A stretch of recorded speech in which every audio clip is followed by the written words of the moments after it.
At exactly 10 a.m. Eastern Time today, something happened that most people will not fully understand until it is too late. The United States Navy began enforcing a blockade of the Strait of Hormuz. And I know what you're thinking. You've heard that headline. You've seen it on your phone. You maybe scrolled past it. Do not scroll past this. Because here's the detail that changes everything. The detail that the headline does not tell you.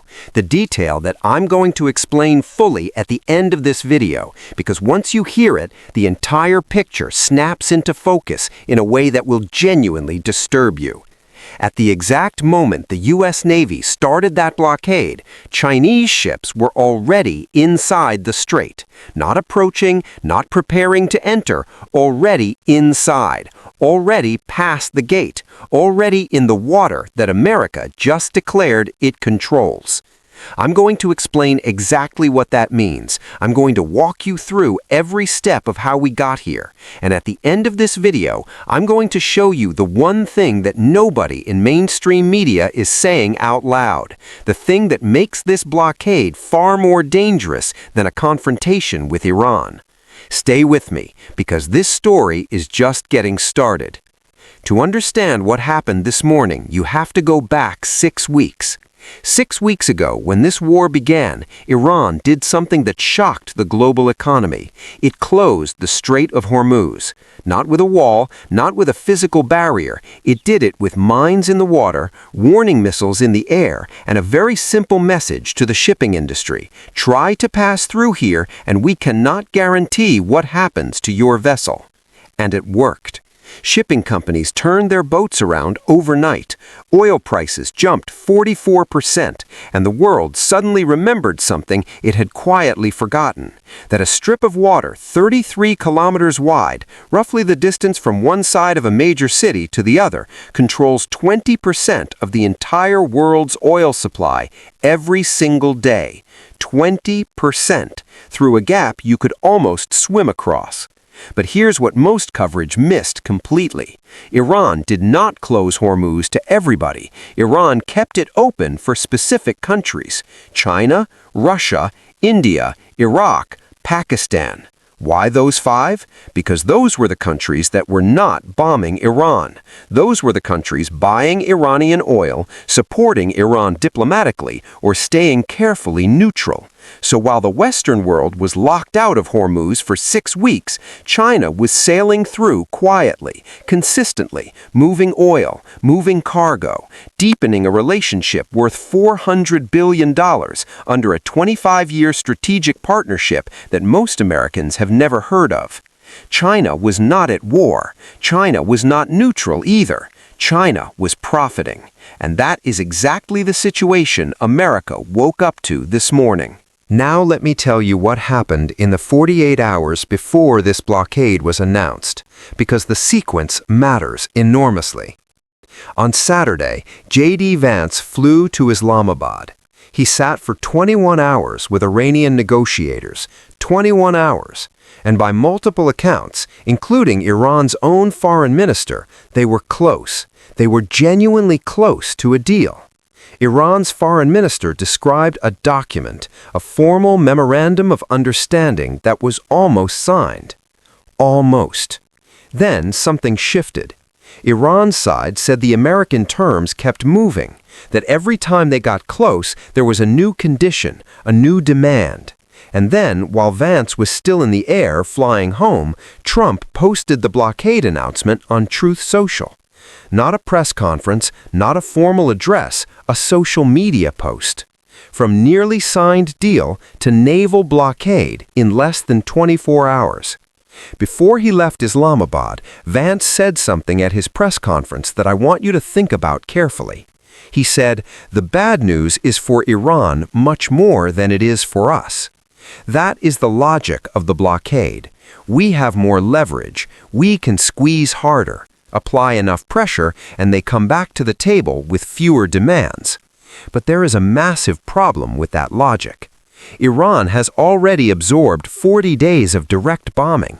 They lost their supreme leader. They lost factories, military infrastructure, command centers, and they are still standing. They still have Hormuz. They still have mines in the water. They still have missiles. If 40 days of military strikes did not make Iran submit, why would a blockade? And more importantly, who does this blockade actually hurt?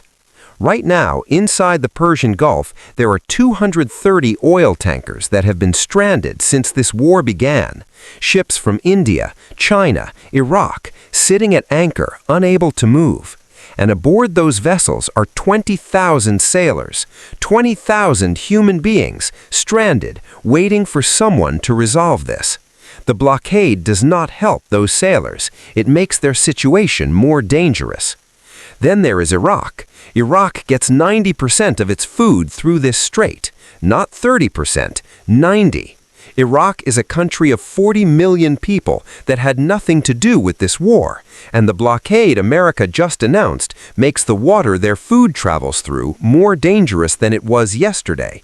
And Britain, America's closest ally, the country with military bases in the region that were hit by Iranian missiles, looked at this blockade and said publicly, "We are not joining it." America's closest ally said no. Now I need to bring you back to those Chinese ships, because this is the part I told you about at the beginning. This is the part that changes everything.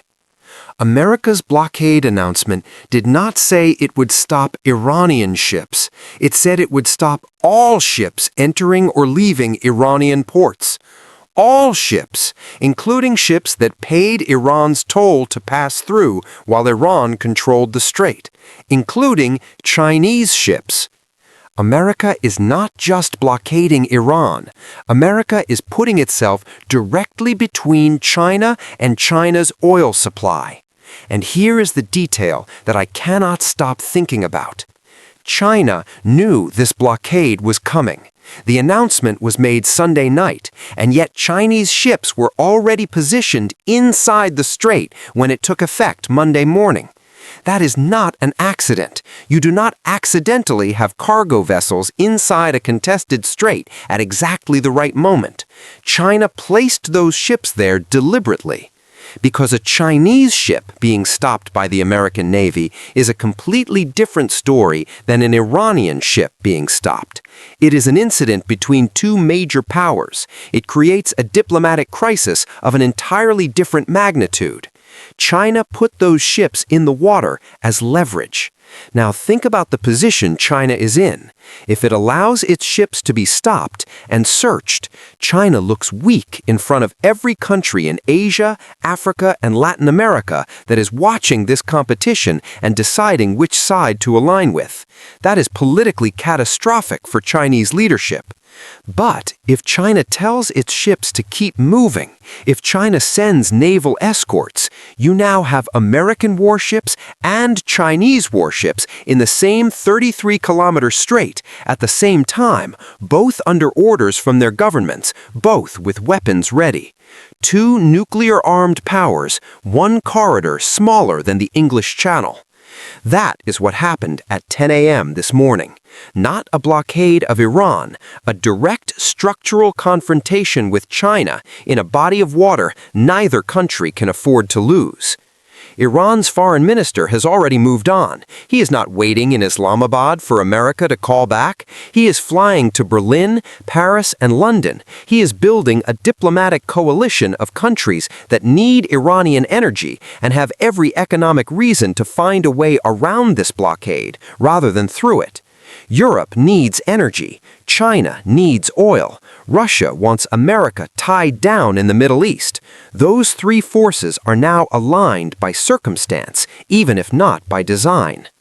There almost was a deal. Iran's foreign minister said they were inches away. The document was nearly signed. Instead, in less than 24 hours, America moved from almost agreement to naval blockade in a strait where Chinese ships were already waiting. I am not telling you this ends in war. I am telling you that the structure of what happened this morning has no clean exit that anyone has mapped out yet. And those consequences are unfolding right now as you watch this video.